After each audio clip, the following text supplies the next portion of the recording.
우리 초대교회 전통을 따라서 다 같이 일어나신 후에 읽으실 텐데, 읽으실 때 저와 여러분이 한 절씩 읽고 마지막 절은 같이 읽도록 하겠습니다. 다 같이 일어나셔서 에베소서 6장 10절에서 20절 말씀입니다. 저와 여러분 한 절씩 읽고 마지막 절은 같이 읽도록 하겠습니다. 저부터 읽겠습니다. 마지막으로 여러분은 주 안에서 그리고 주의 힘의 능력으로 강건해지십시오. 마귀의 계략에 대적해 설 수 있도록 하나님의 전신갑주를 입으십시오. 우리의 싸움은 혈과 육에 대한 것이 아니라 권력들과 권세들과 이 어둠의 세상 주관자들과 하늘에 있는 악한 영들에 대한 것이기 때문입니다. 그러므로 하나님의 전신갑주를 입으십시오. 이는 여러분이 악한 날에 능히 대적하고 모든 것을 행한 후에 굳건히 서기 위한 것입니다. 그러므로 여러분은 굳건히 서서 진리로 허리띠를 띠고 의의 가슴바지를 붙이고 예비한 평화의 복음의 신을 신고 모든 일에 믿음의 방패를 가지고 이것으로 악한 자의 모든 불화살을 소멸시키며 구원의 투구와 성령의 검 곧 하나님의 말씀으로 무장하십시오. 모든 기도와 간구로 항상 성령 안에서 기도하고 이를 위해 늘 깨어서 모든 일에 인내하며 성도를 위해 간구하십시오. 또 나를 위해 기도하기를 내게 말씀을 주셔서 입을 열어 복음의 비밀을 담대하게 알릴 수 있게 해달라고 기도해 주십시오. 다 같이 읽겠습니다. 내가 이것을 위해 사슬에 매인 사신이 됐습니다. 그러므로 내가 복음 안에서 마땅히 해야 할 말을 담대하게 말할 수 있도록 기도해 주십시오. 아멘. 네, 오늘 저희 목사님 조주몬 목사님 나오셔서 말씀 전해 주실 때 우리 박수로 환영하도록 하겠습니다.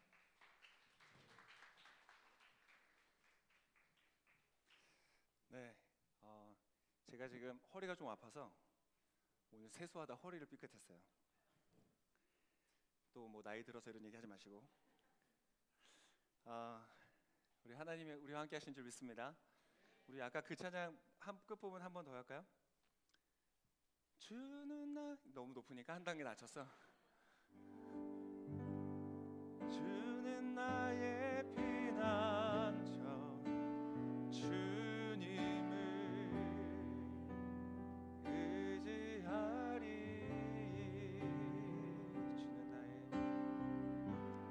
주는 나의 피난처 주님을 의지하리. 한 번 더. 주는 나의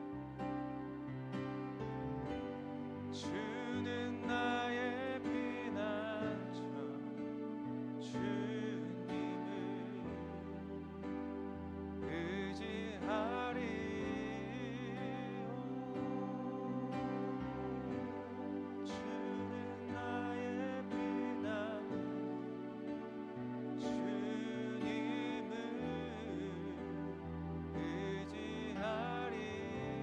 내게 호흡 있는 한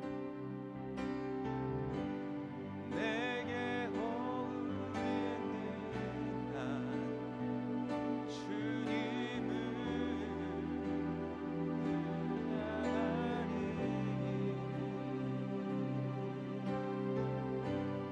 내게 호흡 있는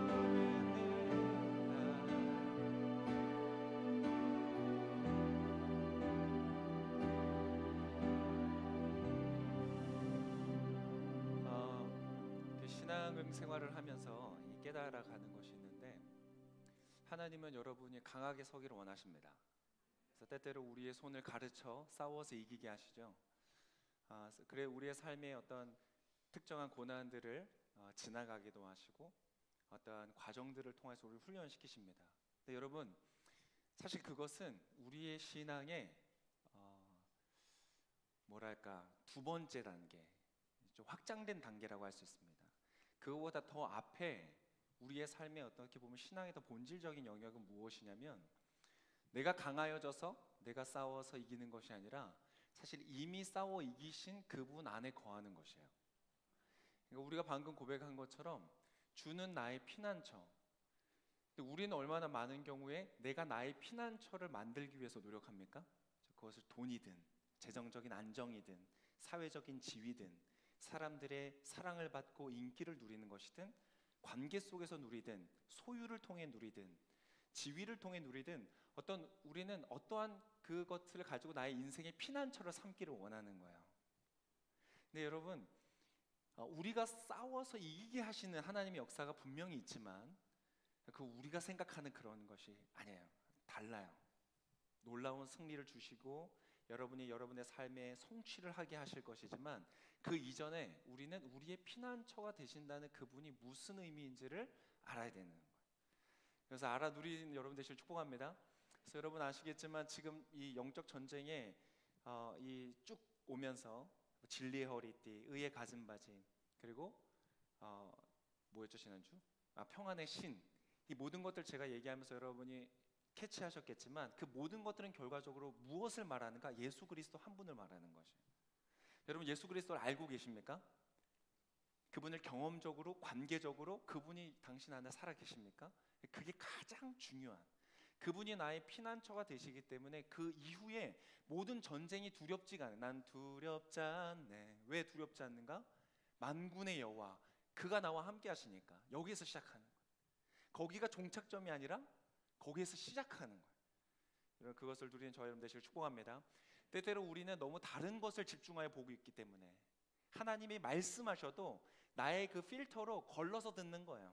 그래서 그건 좋은 말씀이고, 그래서 다시 내가 나의 삶에서 내가 만들려고 하는 노력들을 하는데, 이 말씀을 통하여 우리가 여기서 왜 설교를 듣는가? 이 말씀을 통하여 내가 가지고 있는 이 포커스 자체를 옮기는 거예요.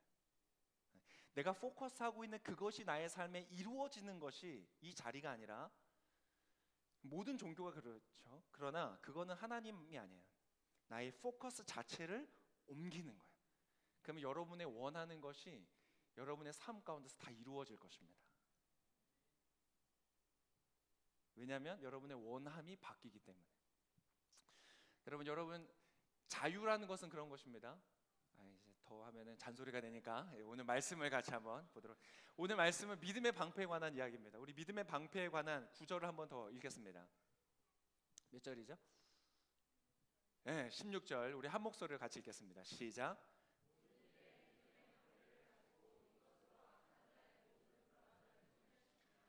이제 드디어 믿음의 방패, 우리가 보호할 수 있는 방어인, 어떤 단독적으로 들고 있는 그러한 믿음의 방패, 그것을 통하여 악한 자의 뭘 소멸시킨다고요? 불화살을 소멸시킨다. 자, 이것은 여러분 오늘 이 말씀을 통해서 여러분의 믿음의 방패를 가지고 돌아가시는 시간 되시기를 축복합니다. 막 밖에서 화살 맞고 돌아다니지 마세요. 길공동체에 와서 예배를 드렸으면 여러분의 무장이 되어서 이 불화살쯤은 가뿐하게 소멸시키는 여러분 되시기를 축복합니다. 제가 이제 아기를 키우고 있는데 이제 막내가 이제 9개월 됐어요. 그래서 요즘에 밤에 이제 젖을 안 먹이고 재우기 위해서 깨도 안아서 이렇게 재워서 눕히고 합니다. 이제 안아서 이렇게 하면 처음에는 막 울어요. 이제 자다가 찡찡대고 혼자 어떻게 자야 될지를 몰라요, 아기들은. 그래서 잠자는 것 자체도 하나의 두려움이 될 수 있고 압박이 될 수 있고 그런 혼란스러운 상태가 있기 때문에 굉장히 막 찡찡거리는 거죠. 그래서 막 하고 있으면, 여러분 아들과 딸의 차이는 딸은 찡찡대도 예쁘다는 거예요. 그래서 막 너무 이쁜 거예요. 소리를 내고 우는 그 소리 자체가 너무 아름다운 거죠. 딸을 키우는 어떤 기쁨인 것 같아요. 또 이 얘기 가서 저희 아들한테 막 해주고 그러지 마세요. 너무 예쁜데 물론 그것도 이제 유통기한은 있어요. 한 20분 이상 울기 시작하면 짜증이 나기 시작해요. 그래서 아내한테 갖다 주죠. 당신이 재우라고. 근데 이 아이를 키우면서 느끼는 것은 무엇이냐면, 진짜 인생은 우주와 같다. 이 한 생명이 자라간다는 것이 얼마나 신비로운 것인지 몰라요. 제가 이 아이를 키우면서 어제 이제 옛날 더 갓난 아기 때의 막 영상을 봤어요. 아들들이랑 같이. 그래서 귀엽다 이렇게 보는데, 이 아이가 지금 여기까지 자라왔고, 뭐 그때나 지금이나 지 할 일 지가 못하는 건 똑같지만 그 아이가 자라고 있는, 변화하고 있는 어떤 성장의 과정이 있는 거예요. 예전에는 어디를 봐야 될지도 모를 때가 있었어요. 눈은 떴지만 얘가 뭘 보는지를 몰랐어요. 어느 순간에 이 아이가 나를 보는 것을 아는 거예요. 그리고 어떻게 아는 줄 아세요? 그 아이가 나의 어디를 볼 때 그걸 느낄까요? 눈을 볼 때. 이 아이가 사람과 사람이 소통할 때는 눈을 본다는 것을 아는 거예요. 신기하잖아요? 아직 말도 못하고 생각도 없을 텐데 이 아이가 내가 이 아이를 향한 어떤 마음과 사랑을 받아들이고 또 그 아이의 어떤 신뢰를 나에게 주는 과정에 있어서 이 아이는 나의 눈을 본다는 것을 깨닫는 순간이 있는 것 같아요. 지금은 저와 눈을 마주치는데 아무런 어려움이 없어요. 그것이 행복이 되고 기쁨이 되는 것이죠. 근데 그러한 그 아이의 성장, 근데 그 아이가 성장하고 이제 뭐 움직이고 뒤집기 시작하고 배밀이 시작하고 기기 시작하고 이런 그런 과정 아세요? 네, 아기는 되게 신기하게 다 비슷비슷해요. 얼마나 귀여운지 몰라요. 그러한 모습들을 볼 때 너무 신기한 거예요. 그 눈을 마주치는 건. 아직은 얘는 뭘 못하냐면 제가 이걸 봐 그리고 손가락을 가르치면 아직 그걸 볼 줄 몰라요. 내가 뭔가를 가르치고 있다는 건 몰라. 그래서 뭘 봐요? 제 손을 봐요. 이거 봐 그러면 내 손 한참 보다가 다시 딴 데 보는 거예요. 이 아이가 어떤 성장 과정이 있는데, 근데 놀라운 것은 제가 이 아이의 성장 과정에 참여하고 기여하는 데 있어서 굉장히 적은 영역이라는 거예요. 부모이지만 이 아이가 그렇게 자람이 있어서 저는 다 이해하지도 못하고 다 알지도 못해요. 이 아이 안에서 무슨 일이 일어나는지 몰라요. 그 아이는 하나님이 심어 놓으신 디자인대로 설계대로 자라가고 있는 것 뿐인 거예요. 그런데 제가 참여하는 영역은 아주 진짜 바닷가의 모래알 중에 하나의 모래알 같은 수준의 제가 참여이지만 놀랍게도 그 참여로 인하여서 이 아이는 생존할 수 있는 거예요. 너무 신기한 거예요. 제가 이 아이에게 먹을 것을 공급하지 않고 입힐 것을 공급하지 않으면 이 아이는 오래 살지 못할 거예요. 하나님은 너무 신기한 거예요. 여러분에게, 저에게 이 넓은 광대한 우주, 하나님의 지식과 지혜가 담겨있는, 우리가 지금도 다 할 수 없는 그 안에 그 원리와 그 안에 이루어지는 방식들과 우리는 너무나 모르는 게 많아요. 그리고 심지어 그 안에 왜 그렇게 그것들이 움직이도록 담아 놓으셨는지 그 의미를 이해하는 데 있어서도 우리는 너무나 제한적인 지식을 가지고 있을 뿐이에요. 그런데 제한적인 지식임에도 불구하고 하나님의 그 놀라운 우주를 경영하시는 역사 가운데 우리에게 결정적인 참여를 하도록 하신다는 건 너무 신비로운 일인 거예요. 여러분, 그 하나님을 따라가신 여러분 되시길 축복합니다. 그래서 우리는 그분의 놀라우신 경영 가운데 우리는 참여하고 우리의 작은 결정이 우리의 인생 가운데, 그리고 어떤 사람의 인생 가운데 아주 거대한 영향을 끼칠 수 있는 존재로 하나님 만드셨어요.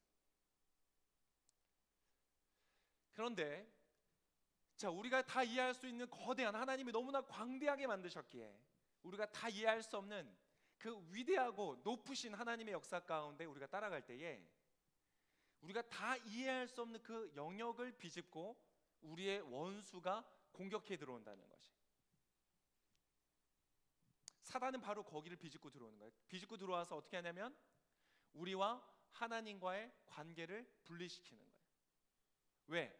하나님이 우리의 생명의 근원이시기 때문에, 이 모든 것들을 주관하시는 분이시기 때문에 우리가 그분 앞에 붙들려 있으면 사단은 우리를 공격할 수 없다는 걸 알아요. 우리의 삶에 어떤 걸 할 수 없다는 걸 알아요. 그러나 우리가 하나님과 분리만 되면, 우리가 부유하든 가난하든 상관이 없어요. 우리가 지혜롭든 지혜가 없든 상관이 없어요. 우리를 망가뜨리고 죽이게 하는 것은 문제가 아닌 거예요.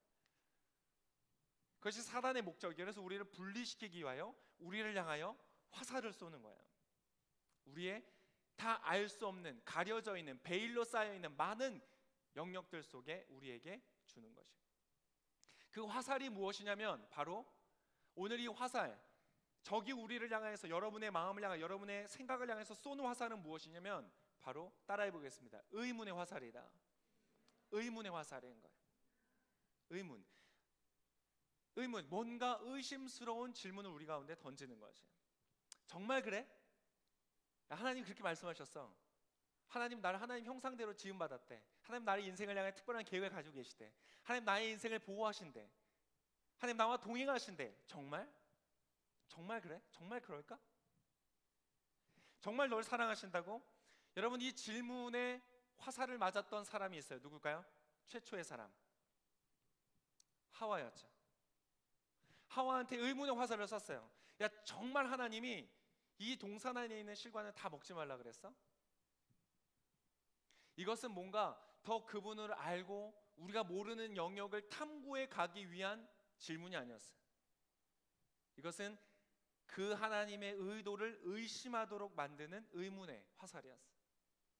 그것이 하와에게 꽂혔어요. 그 결과가 무엇이에요? 그 의문을 가지고 고민한 끝에 하나님의 뜻을 더 알게 된 것이 아니라 그가 알게 된 것은 뭐예요? 아, 하나님은 사실 너를 경계해. 사실 하나님은 너가 신이 될까봐 그걸 못 먹게 하는 거야.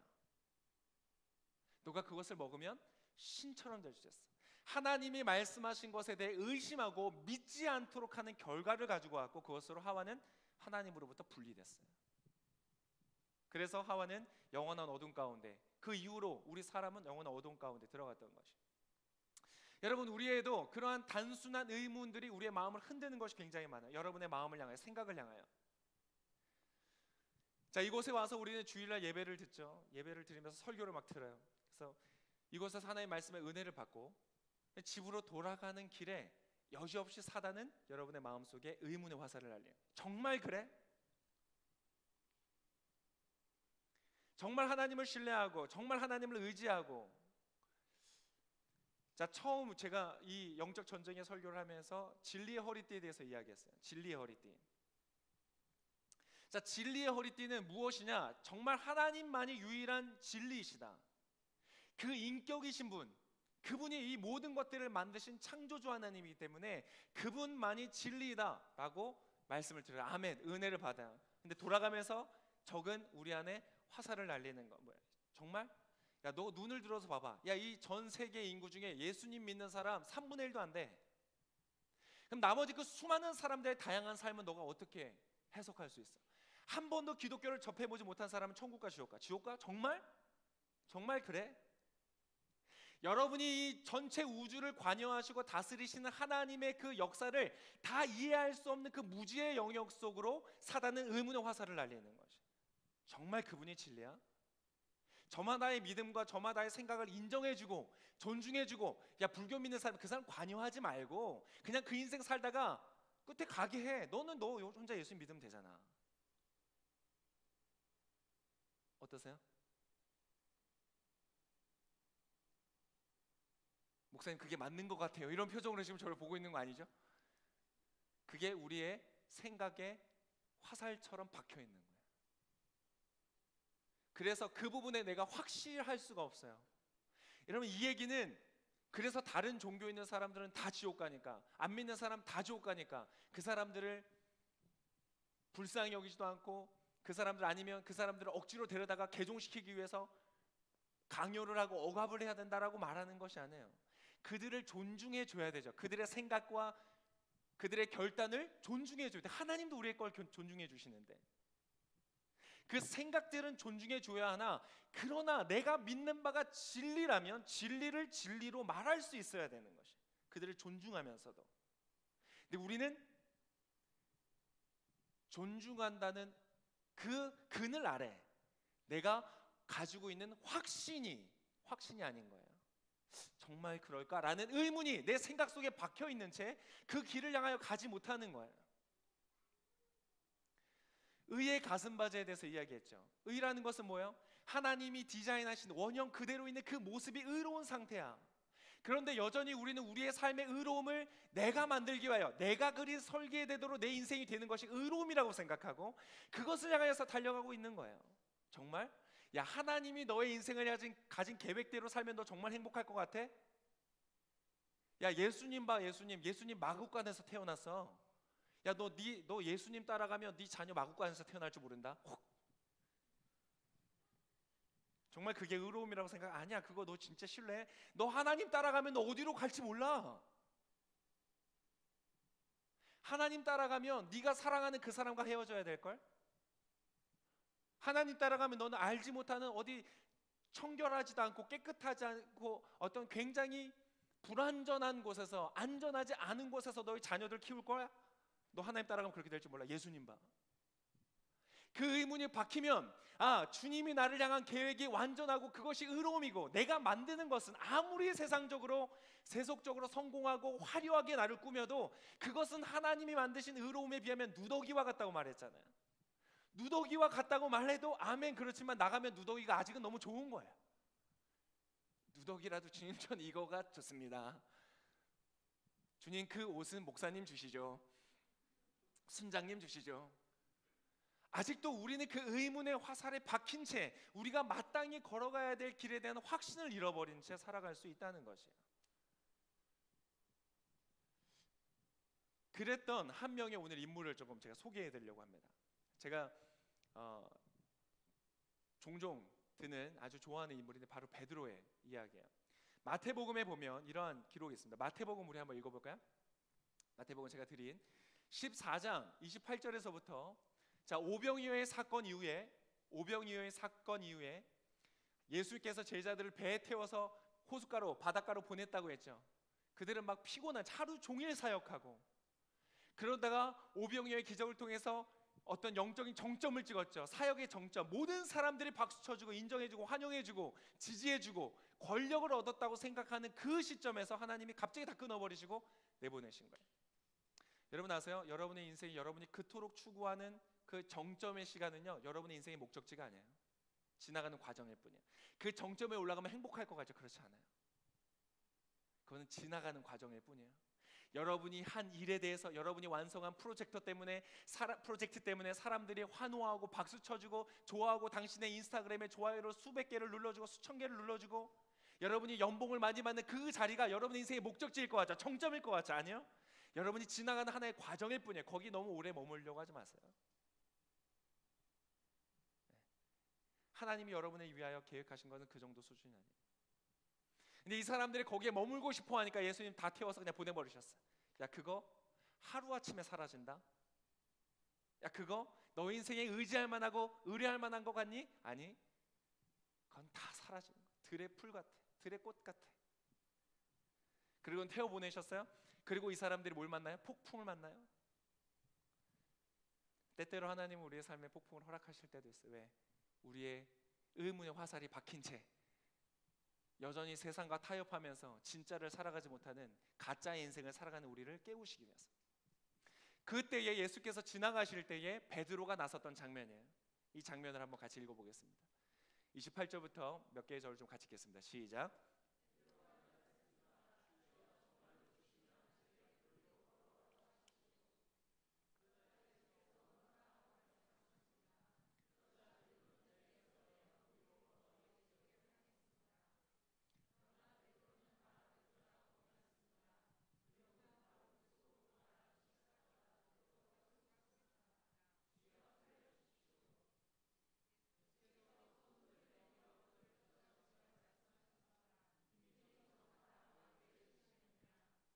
자, 이 말씀처럼 베드로가 물 위를 걸었어요. 실제 걸었어요. 정말 그 느낌이 어땠을까요? 여러분, 물 위를 걷는 느낌은 어떤 걸까요? 불가능한 인생을 살아가는 느낌은 어떤 걸까요? 여러분이 꿈꿀 수 없는, 여러분이 상상도 하지 못했던 그 삶을 여러분이 살아간다면 여러분 얼마나 좋을까요? 상식적으로 이해되지 않는 엄청난 역사를 여러분의 삶에 경험한다면 느낌이 어떨까요? 얼마나 좋을까요? 그의 발을 받쳤던 것이 무엇일까? 물 위에 어떠한 제자들도 있지 않은데 예수님 그리고 나, 이 세상의 역사 속에 물 위를 걸었던 유일한 사람. 그 사람이 그 과정을 겪다가 어떻게 됐어요? 그러나 몇 걸음 가지 못한 채 빠져들어갔어요. 베드로 속에, 베드로가 그때 예수님을 바라보면서 걸어갔던 그 길 위에서 그가 맞았던 의문의 화살은 무엇일까요? 정말 물 위를 걷는다고? 물 위를 걷고 있는데, 때때로 우리가 믿음의 삶을 걸어가고 있는데 정말 그게 맞다고? 라는 질문 속에 박히자 이 사람은 어떻게 했어요? 하나님을 향한 믿음을 잃어버리고 바다에 빠지기 시작했어요. 여러분, 믿음은 여러분의 인생 가운데 기적을 행하게 하는 걸 믿으시기를 축복합니다. 그게 믿음이에요. 믿음은 기적을 일으키는 거예요. 그런데 그것을 멈춰 세우는 하나님의 역사를 여러분 흔들어 버리는 그것이 바로 이 의문의 화살인 것입니다. 여러분, 그래서요, 때때로요, 우리가 너무 정신 차리고 있잖아요. 그러면 하나님 뜻을 못 따라가요. 베드로가 이때까지만 해도 제정신이 아니었어요. 하루 종일 사역했지, 피곤했다, 막 예수님 갑자기 떠나 보내줘 충격받았지. 예수님 도대체 뭘 하려고 하시는 거지? 예수님도 이해한다고 내가 잘못 따라 나선 건 아닌가? 오늘부터 내가 이 사역 그만두고 내려놓고 이제 저 사임하겠습니다 하고 퇴장해야 되는 거 아닌가? 여러 가지 고민하고 있는데 거기다 폭풍까지 만났어. 와, 정말 짜증난다. 우리 선생님 어디 있는 거야? 이럴 때는 막 그러면서 막 짜증나고 막 하고 있는데 갑자기 예수님이 막 유령처럼 나타나서 소리 지르고 막 제정신이 아닌 거예요. 제정신이 아닌 상태에서 예수님 물에, 그러니까 이런 질문이 나오는 거예요. 예수님 정말 당신이시면 저로 하여금 무리를 걸으라 하십시오. 도대체 무슨 말이에요 이건? 도대체 왜 걷겠다는 거예요? 왜 걷겠다는 거예요? 제정신이 아닌 거예요. 여러분 때때로 예수님은 제정신이 아닌 상태로 걸어야 돼요. 주님이 우리를 흔드세요. 막 이런 일 터지고 저런 일 터지고 막 제정신이 아닌 상태에서 주님 어떻게 해야 됩니까? 그러다가 주님의 길을 걷는 거예요. 그런데 언제 빠졌어요? 정신이 돌아오면서 빠지기 시작하는 거예요. 지금 내가 뭘 하고 있는 거야? 내 무리를 걷는 거야? 말이 안 되는 일이 일어나고 있는 거야? 라고 할 때에 그는 빠지기 시작했어요. 빌립 보세요. 예수님께서 너희가 먹여라 라고 할 때 빌립 뭐라 했어요? 주님, 이 사람들 다 먹이려면 300데나리온이 있어도 안 됩니다. 계산이 빠른 사람은요 주님 못 따라갈 때가 많아요. 여러분 주님 앞에서 여러분의 고집과 생각과 경험을 내려놓으실 수 있기를 축복합니다. 순식간에. 여러분 다윗은 어땠어요? 다윗 의문의 화살이 없었을까요? 있었어요. 야 정말 하나님이 너한테 정말 약속 주셨어? 너 정말 네가 왕이 된다고? 근데 지금 왜 쫓겨나? 아니 네 인생을 봐. 너 지금 쫓긴 지 몇 년째야? 3년? 야 3년 동안 너는 지금 수배자로 도망다니고 있어. 사울 봐. 사울은 아직도 건장해. 그는 아들도 있어. 왕위가 너한테 올 것 같아? 그런 일이 정말 너에게 일어날 것 같아? 여러분 의문의 화살이 없었을까요? 있었어요. 그 화살에 맞았다면 여러분 다윗 어땠을까요? 정말 하나님을 신뢰할 수 있는 게 아닌가? 그래, 이 약속은 주님이 주셨지만 내가 이루어야 될지 모르겠어. 내가 내 방식대로 내 때에 내가 이루는 것이야 라고 생각했다면 다윗은 분명히 사울을 죽였을 거예요. 그 의문의 화살에 맞았었다면, 그가 믿음의 방패가 없었다면 여러분의 인생도 마찬가지예요. 오늘 믿음의 방패가 필요해요. 왜? 결정적인 순간에 여러분 빠질 수가 있어요. 믿음의 방패를 가지시기를 축복합니다. 다윗은 믿음의 방패가 있었어요. 의문의 화살이 왔지만 그는 넘어지지 않았어요. 여러분 의문의 화살, 이것은요 생각처럼 빠른 속도로 와서 우리의 머릿속에 꽂혀요. 여러분의 사건에 만났을 때 여러분이 피할 수 있는 그런 게 아니에요. 화살은요 피할 수 있는 그런 게 아니에요. 눈 깜짝할 새에 여러분의 생각이 와서 박히게 될 거예요. 믿음의 방패가 필요해요. 거기에다 이 화살은 오늘 성경에 뭐라고 말하냐면 그냥 화살이 아니라 무슨 화살이래요? 불화살이래요. 불이 붙어있는 화살이에요. 여러분 이게 박히면 어떻게 되는지 아세요? 불이 붙어요. 내가 그 의문에 한 가지의 의문이 박히면요 그 주변으로 점점 의문이 번져가기 시작하는 거예요. 그런 경험 해보시지 않으셨어요? 이제 어떤 친한 친구였어. 그런데 누가 이간질하는 소리를 들었어. 야 걔가 너 뒷담하고 다니는데 화살이 박히고 나면 그때부터 어떻게 돼요? 그 아이의 모든 것이 의심스러워지기 시작하는 거예요. 이건 왜 이렇지? 저건 왜 이렇지? 한번 의심을 시작하기 시작하면 그것은 불처럼 번지는 거예요. 그래서 그것은 우리의 삶을 망가뜨려요. 하나님을 향한 의문. 그러면 그것만이 아니라 그 이후로 다 모든 것이 의심스러워져요. 정말 하나님만이 진리라고 그게 의심스러워지기 시작하면 정말 하나님 살아계실까? 정말 하나님 나의 인생을 향한 계획을 가지실까?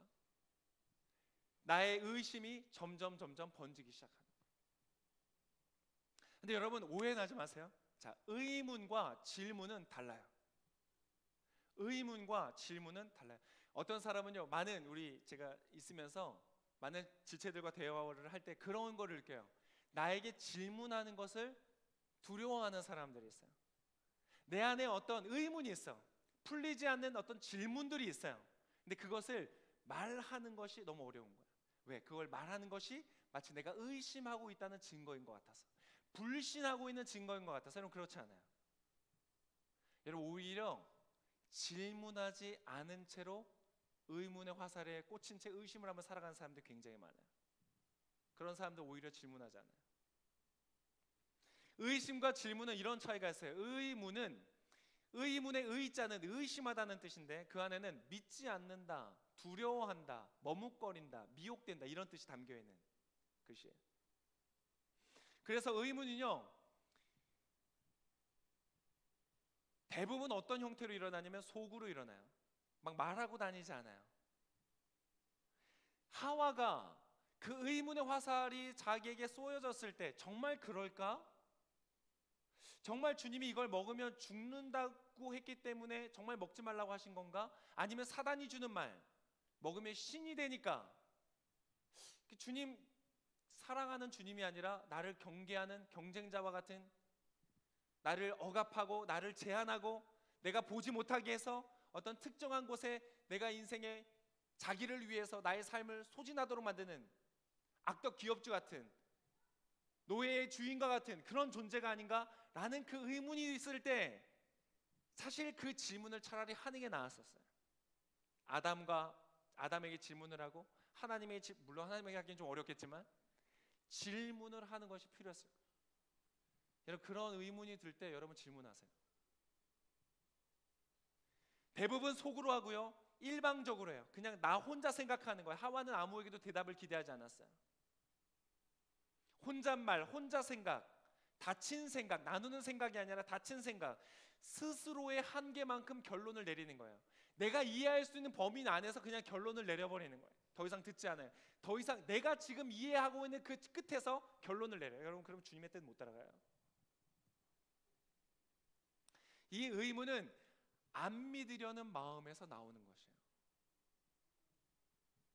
여러분, 질문은 뭔지 아세요? 질문의 질자는 바탕, 본질, 솔직하다, 이루다 이런 뜻이에요. 질문을 갖는다는 것은 무엇이냐면 내가 사람과 얘기하는 거예요. 그래서 의문은 일방적인 것이지만 질문은 쌍방인 것이에요. 상대방에게 질문하고 그 사람의 답을 기다리는 것이에요. 그래서 그 답이 더디다고 할지라도 내가 그것을 기다릴 수 있는 것이 믿음이에요. 이것은 믿으려는 마음에서 나오는 것이에요. 하나님이 주신 말씀을 내가 믿고 싶은데 이해가 되지 않는 게 있거든요. 있다니까요. 여러분, 저는 다 이해하고 있을까요? 절대 그렇지 않죠. 저도 제 인생에 이해하고 있는 것을 정말 0.00001%도 안 되는 거예요. 아주 지극히 작은 부분에 의한 것이에요.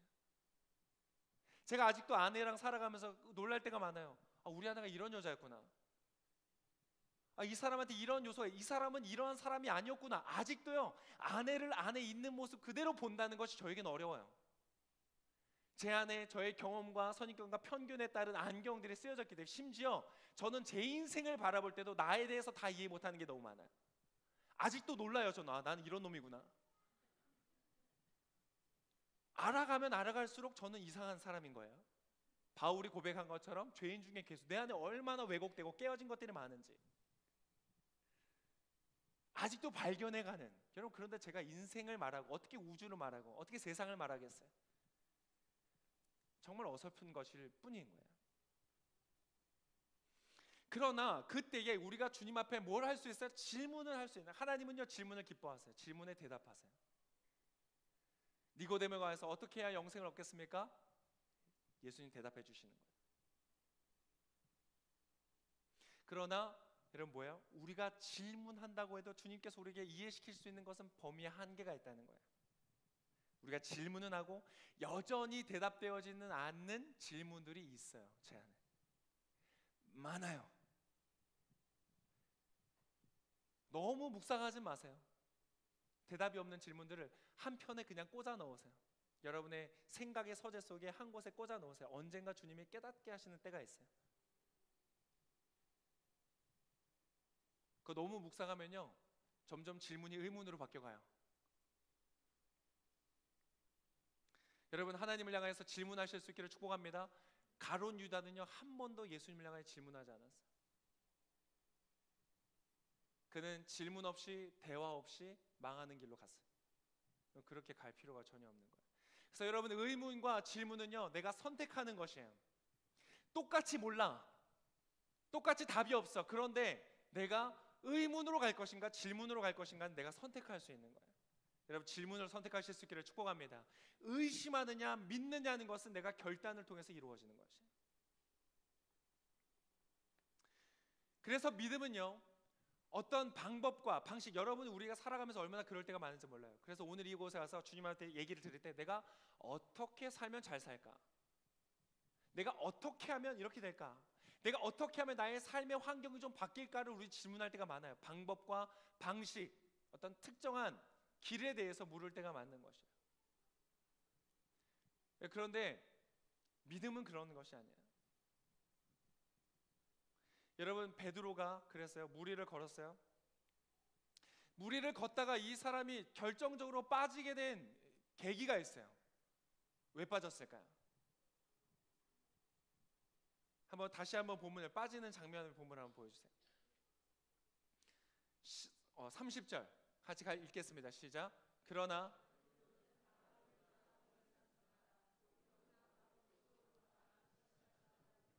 자, 무엇을 보니까 겁이 났어요? 바람을 보았어요. 왜? 그가 가졌던 의문 혹은 질문이 있었어요. 일단 인간이 무리를 걷는다는 것은 불가능한 일이에요. 근데 내가 걸어오라고, 제정신이 아닌 상태에서 걸어오라고 하십시오. 그래서 걸어가요. 근데 걸어지네? 근데 그가 생각할 때, 하나님이 부르신 길을 걸어갈 때는요, 내 인생 앞에 바람이 없어야 될 것 같다는 생각이 있었어요.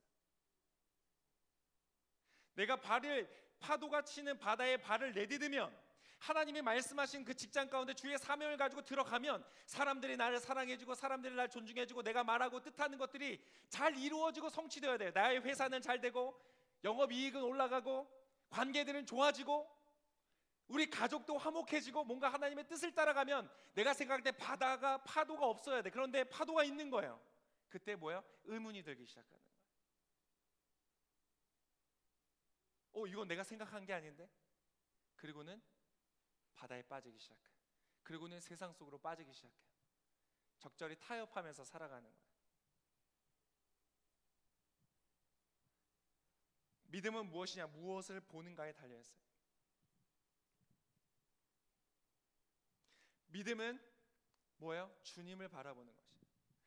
베드로는 예수님을 바라보면서 걸었을 때에 그 위를 걸어갈 수가 있었어요. 그런데 의문이 들기 시작했을 때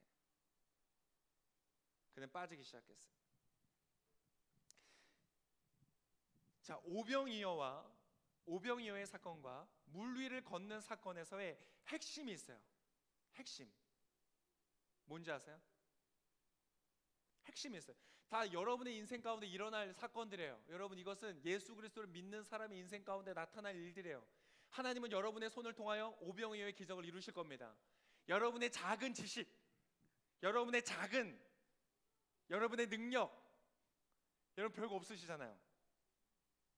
그죠? 죄송해요. 별거 있으신 분들인데, 여러분 별거 없는 우리가 하나님 앞에서 주님은 여러분을 통하여 5,000명을 먹이시는 기적을 이루실 겁니다.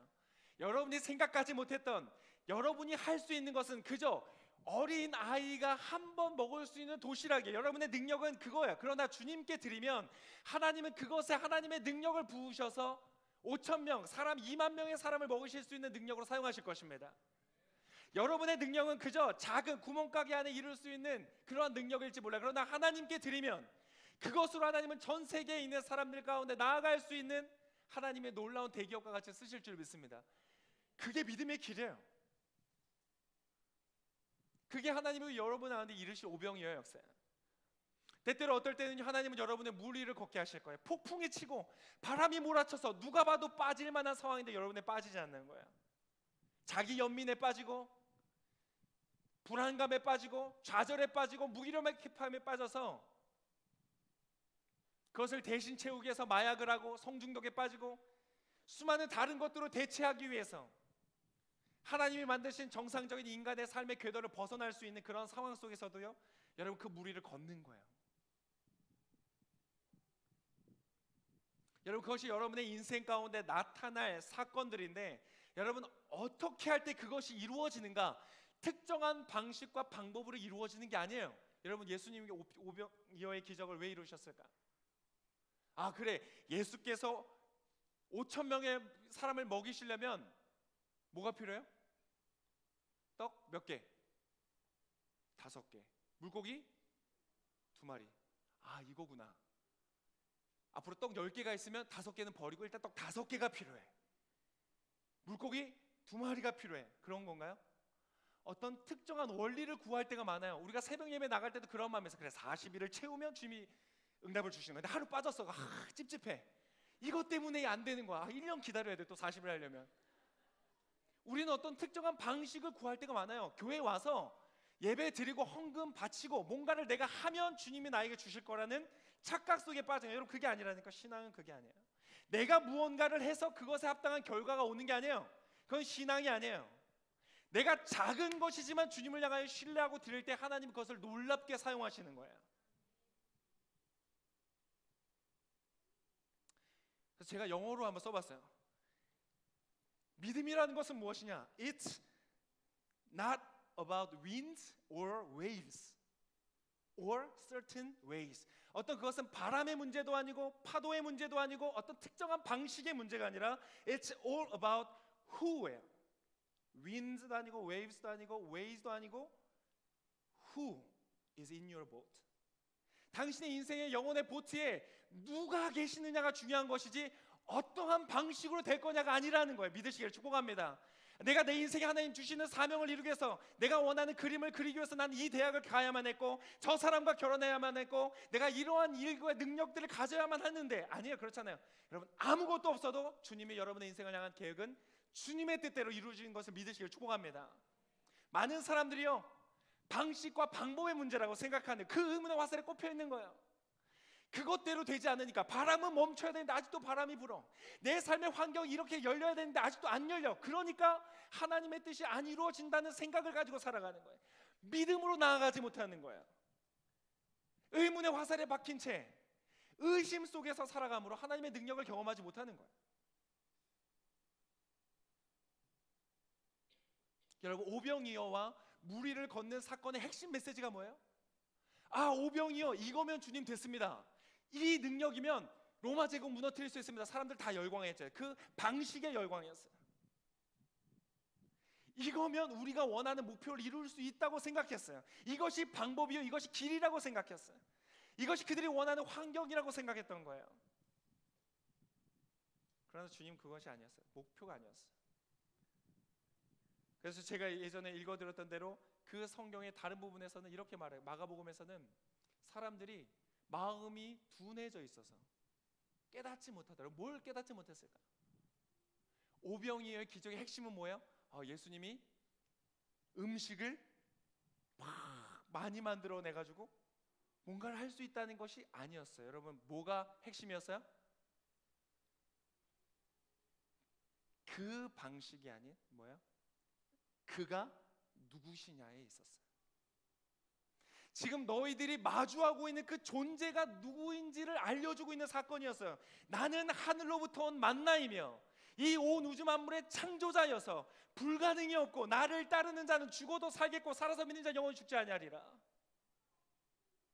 내가 누구이냐를 증명하고 있는데 그들은 뭘 보고 있었어요? 예수님을 보는 것이 아니라 특별히 제자들은 뭘 보고 있었는지 아세요? 예수님이 아니라 예수님을 보고 열광하는 5천 명의 사람들, 성인들을 바라보면서 만족해하고 있었어요. 깨닫지 못하는 거예요. 이것과 이것은 비교할 수 없는 가치인데 때때로 여러분 우리가 우리의 인생에 기도의 응답이 있어요. 여러분 기도 응답 받아보셨죠? 기도했는데 됐어. 와 너무 좋아요. 이렇게 했는데 우리가 더 중요한 걸로 치는 거예요. 그래서 그 다음 단계로 어디로 가요? 다른 기도 제목을 가요. 그 이루어지면 또 어디로 가요? 그 다음 이루어지. 끊임없이 우리는 욕심을 향해 나아가는 거예요. 그 기도를 응답해 주신 주님이 무엇인지 나로 하여금 물 위를 걷게 하시는 그분이 누구신지를 알지 못한 채 아직도 그 방향이 아니라 엉뚱한 방향을 향해서 가는 거예요. 여전히 내 인생의 주인은 나고 그림을 그리는 사람은 나고 설계하는 사람은 나고 주님은 그거의 조력자, 동역자일 뿐인 거예요.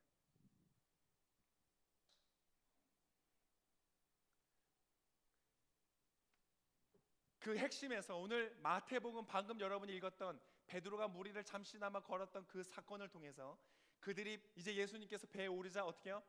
파도가 잠잠해졌어요. 바다가 잠잠해졌어요. 여러분 예수 그리스도를 여러분의 인생에 배에 태우시길 축복합니다. 그러면 바다가 잠잠해지는 축복이 있을 것입니다.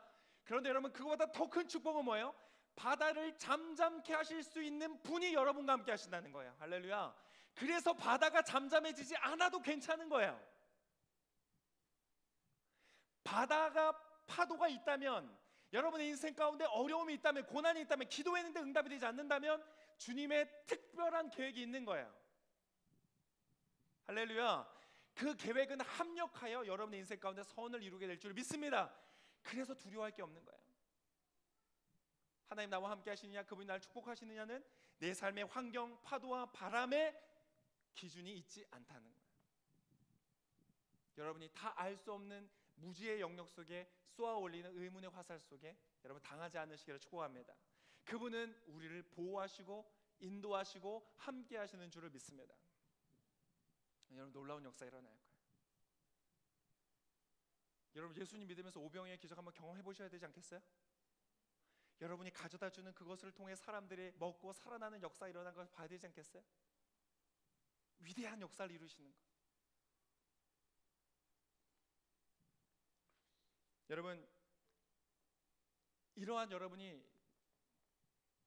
적의 공격으로부터 여러분 보호하기 위해서는 여러분 화살 맞은 다음에 방패 드는 건 소용이 없어요. 늦어요. 여러분 화살은 날아오기 전에 막는 거예요. 여러분 방패가 있어야 돼요. 믿음의 방패가 있어야 돼요. 그럼 믿음의 방패는 무엇인가? 자, 로마서 12장 2절에 보면 오늘 제가 이렇게 자꾸 잘 못하는 영어를 쓰게 되는데 영어에 보면 이렇게 돼 있어요. 너희는 이 세대를 본받지 말고 라는 그 말씀이 영어 버전이에요. 같이 읽어보겠습니다. 시작. Don't copy the behavior and customs of this world, but let God transform you into a new person by changing the way you think. 자, 마음을 새롭게 함으로 변화를 받아 라고 말하는 그 마음을 새롭게 한다는 것에 NIV 버전에서는 뭐라고 표현했어요? By changing the way you think. 너가 생각하는 그 방식을 바꾸는 것이 마음을 바꾸는 거라고 말하고 있어요. 여러분이 생각하는 방식을 바꾸는 거예요. 어떻게? 내 삶의 환경과 내 삶의 방식과 내가 이루어진 어떤 길, 나의 상식 속에서 그것을 기준으로 삼아 하나님의 일을 판단하는 것. 나의 제한적인 생각에 의지하여서 그것을 가는 여러분의 생각하는 방식을 바꾸는 거예요. 그게 믿음이에요. 그럼 무엇으로 기준을 삼는다고요? 어떤 특정한 방식이나 길이 아니라 누구를 통하여? 내 안에 계신 그 분을 나의 기준으로 삼는다는 것이에요. 여러분 이거는 굉장한 삶의 변화가 될 거예요. 여러분 이제까지 인생을 혼자 살아왔잖아요. 그죠? 친구도 있었고 부모님도 있었고 누가 있지만 결과적으로 여러분의 인생을 여러분이 걸어왔다고 생각했어요. 그런데 여러분의 인생의 가장 중요한 한 분을 이제 한 곳에 모시는 거예요. 여러분 지난 한 주간 살아오면서 진리의 허리띠, 의의 가슴바지 붙이고 살았어요? 그게 누구셨어요? 예수 그리스도잖아요. 여러분 예수 그리스도와 함께 한 주간을 같이 걸으셨어요? 그분이 여러분의 인생의 주인 되셔서 여러분과 함께 동행하셨어요? 여러분 그것을 바라보셨어요? 여러분의 생각 속에 그분이 여러분의 인생을 향하여 역사하시는 것에 얼마만큼의 여러분 생각을 주 앞에 들이셨어요? 여러분 그것이 핵심이라는 거예요. 내가 이렇게 가는 게 좋습니까? 저렇게 가는 게 좋습니까? 저 전공을 하는 게 좋습니까? 이 전공을 하는 게 좋습니까? 이 직장을 가는 게 좋습니까? 저 직장을 가는 게 좋습니까? 다 중요하죠. 중요하지 않다는 것이 아니라 여러분 그것은 두 번째에 해당하는 거라는 거예요.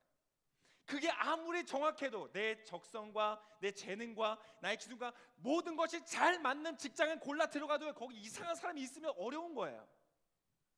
내 직속상관이 약간 이상한 사람이야. 퇴근 10분 전에 막 일 던져주고 막 내일까지 와? 좀 짜증나고 막. 여러분 우리가 재단할 수 있는 인생의 범위는 굉장히 제한적이에요. 여러분 아직도 여러분 자신을 신뢰하세요? 여러분의 생각을 바꾸는 것이에요. 어떻게 바꿔요?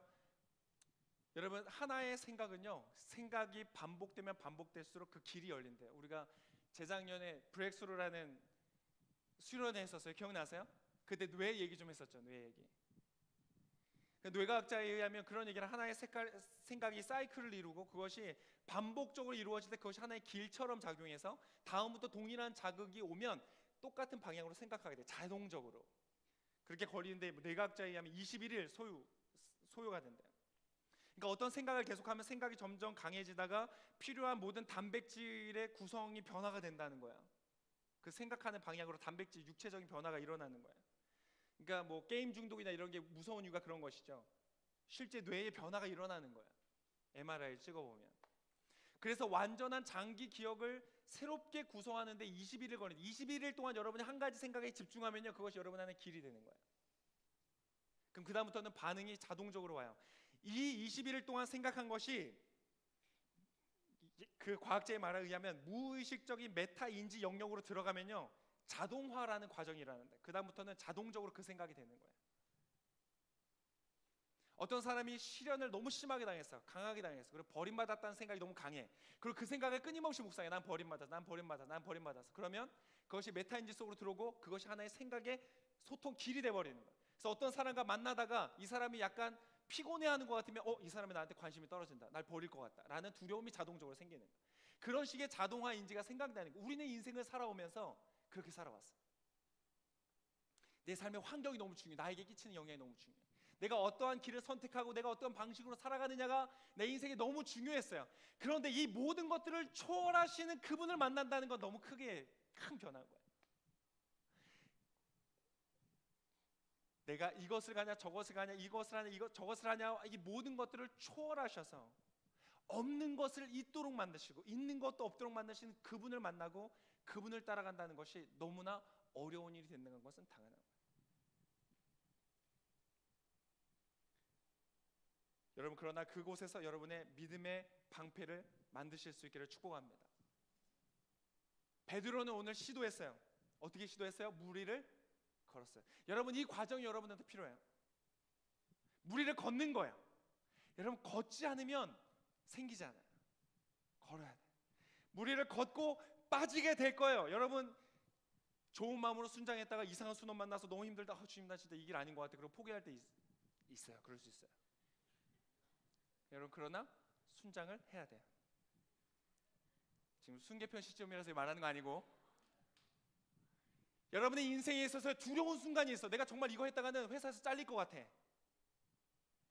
제가 아주 좋아하는 그 장로님 간증이 있는데요, 미국의 그 국제 하여튼 무역기구에서 일하시는 분이에요. 그분이 한국인으로 시작해서 지금 총재까지 올라가셨어요. 그 간증 제가 종종 권하곤 하는데, 그분이 총재가 되면서 그 회사에서 말하는 게 있대요. 총재가 되면서 우리는 앞으로 주일날 일을 하지 않겠다. 사람들이 난리가 났대요. 주일이 가장 중요한, 그 사람들이 일을 만들고 영업이익을 만드는데 가장 중요한 그때 일을 안 하겠다. 그 두 번째, 부동산을 통한 불로소득은 이제 그 일하지 않고 얻는 그러한 이득은 포기하겠다. 난리가 난 거예요. 그 기구가 메인으로 돈을 가장 많이 벌어들이는 영역 중 하나가 부동산이거든요. 해외 국제 개발을 하고 그곳에 땅을 사서 돈으로 이익을 남기는, 근데 그걸 안 하겠다고 난리가 났대요. 난리가 났대요. 여러분, 난리가 안 나겠어요? 저희 교회 장로님은 그런 분이 있어요. 이 보험계 쪽에, 그 증권 쪽에 계셨던 분인데, 어떤 하나님 앞에서 정직하게 살겠다는 그걸 슬로건을 걸고 이제 간 거예요. 그런데 어떤 상품이 나왔어요. 아주 대단히 유행을 했던. 그래서 모든 회사들이 그 상품을 다 팔았대요. 매출이 엄청 올라가는 거예요. 그러니까 우리도 팔아야 된다. 회사에서 막 직원들이 와서 얘기를 한 거예요. 근데 기준으로 보니까 이 위험 요소가 너무 큰 거예요. 리스크가 너무 큰 거예요. 그래서 기준을 제시했대요. 자, 이것을 너희의 가족에게 팔겠냐? 우리 가족한테 팔기는 좀 그렇다. 그러면 우리는 고객한테도 팔지 않는다. 이것이 아무리 인기고 아무리 매출이 나도 팔지 않겠다. 그러고는요, 한 2, 3년 동안 주가가 쭉쭉 내려갔대요. 매출이 안 오르니까. 다른 데는 막 매출 쭉쭉쭉 올라가는데. 그리고 한 3년인가 지나고 나서 그때 하여튼 사건이 있어서 그것이, 그 리스크가 터진 거예요. 그래서 다 망하기 시작했어요. 그래서 그 물건을 많이 판 곳들은 영업 정지를 먹고 감옥을 가고 어려운 사건이 터졌던 거예요. 근데 이 회사가 견고했기 때문에 그곳에서 오히려 역전하는 일이 일어났다는 것을 간증하시는 거예요. 여러분, 그러한 경험들이 필요해요. 걸어야 돼요. 무리를 나서야 돼. 하나님이 말씀하실 때 여러분 가셔야 돼요.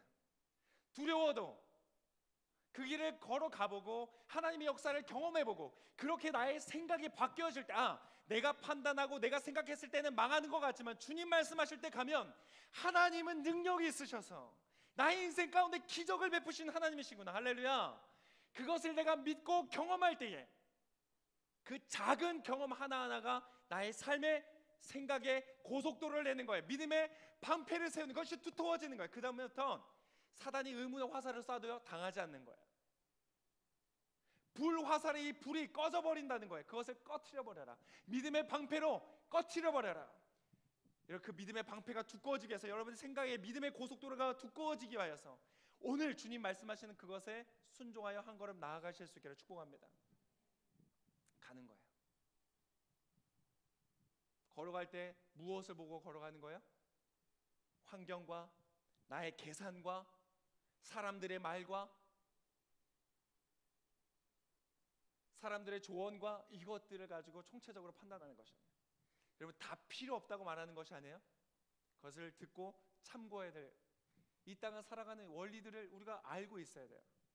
그러나 그것보다 높이 계시는 하나님의 인도하심 가운데 따라가는 것이, 그분을 바라보는. 주님 이거 안 되는 거예요. 300데나리온이 있어도 안 돼요. 맞죠?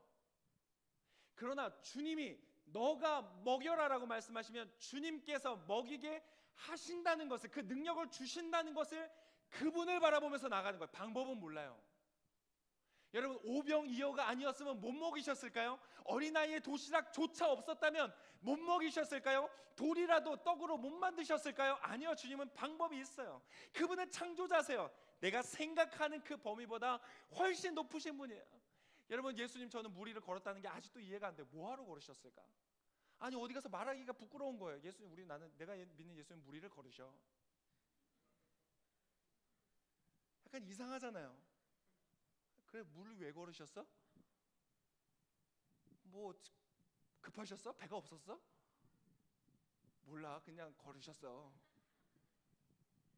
걸어서 배에 올랐더니 파도가 잠잠해졌대. 약간 동화 같다? 여러분 기독교 안에는 엄청난 논리와 이론과 지혜가 담겨 있지만 여러분 그게 기독교가 아니에요. 믿음의 길이 그런 게 아니에요. 다윗이 어떻게 그렇게 하나님 앞에 인정받고 사랑받는 그러한 왕이 되었는가?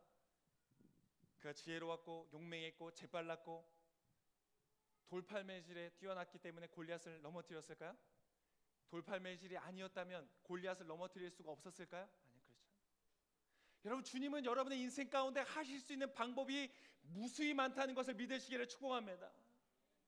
그분이 계시면 되는 거예요. 특정한 방법, 특정한 환경, 특정한 재료들이 나의 삶에 필요한 것이 아니라 특정하신 그분이 내 안에 계실 때에 여러분의 인생 가운데 놀라운 하나님의 역사가 일어나는 것을 믿음으로 바라보시고 나아가시기를 축복합니다. 그리고 다음 한 주간을 걸어가면서 작지만 다윗은 어떻게 믿음의 방패를 가졌어요? 야 정말? 정말? 될까? 여러분 많은 사람들이 그렇게 얘기해요. 다윗이 만약 사울의 갑옷을 입었다면 죽었을 거다.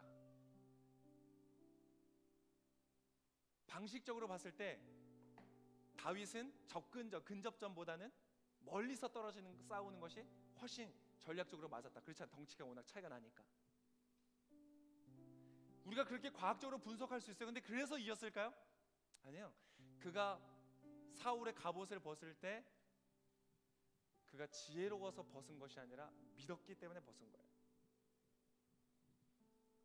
골리앗 앞에 돌팔매질을 잘했기 때문에 나섰다면 여러분 돌팔매질 잘하는 사람이 다윗 한 사람이었을까요? 그러면 살았을까요? 그는 만군의 여호와의 이름으로 나아갔어요. 장난해요 지금 여러분? 골리앗을 싸우겠는데 만군의 여호와 이름으로 나간대요. 그게 맞아요? 제정신이에요 그게? 여러분 직장 가는데 만군의 여호와 이름으로 직장을 가는 거예요? 그 말이 돼요?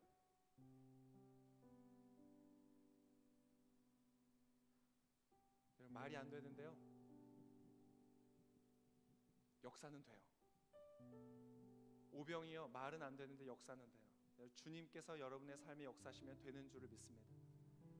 갑옷을 벗든 갑옷을 입든 믿음으로 하는 거예요. 믿음으로 하는 거예요. 주님을 믿는 믿음으로. 방법이 아니라 주님을 믿는 믿음으로 가는. 그때 여러분의 삶에 놀라운 역사가 있을 것입니다. 같이 우리 찬양하겠습니다.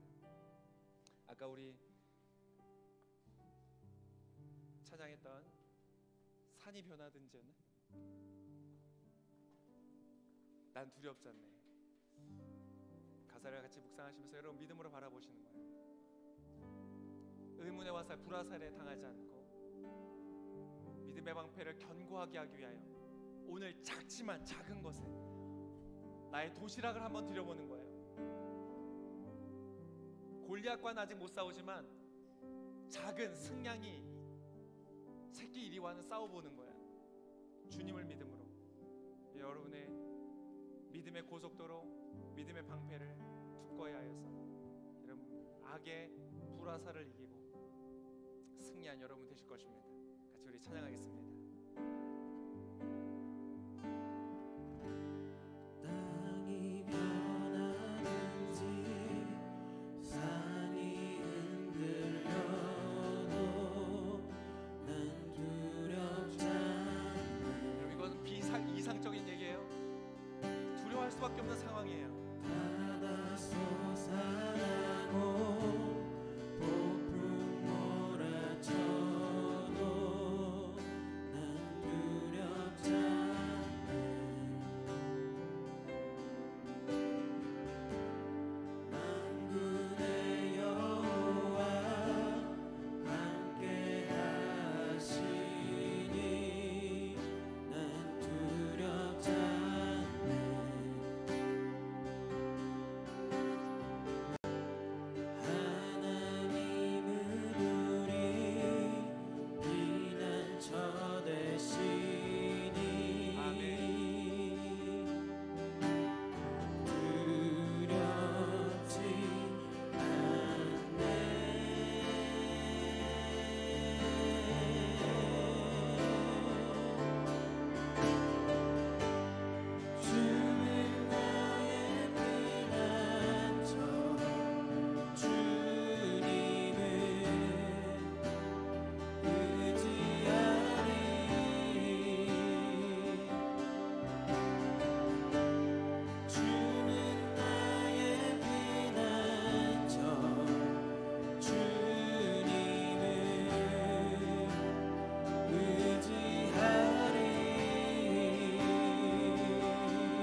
변하고 산이 흔들리면 무섭지 않을 수가 없어요.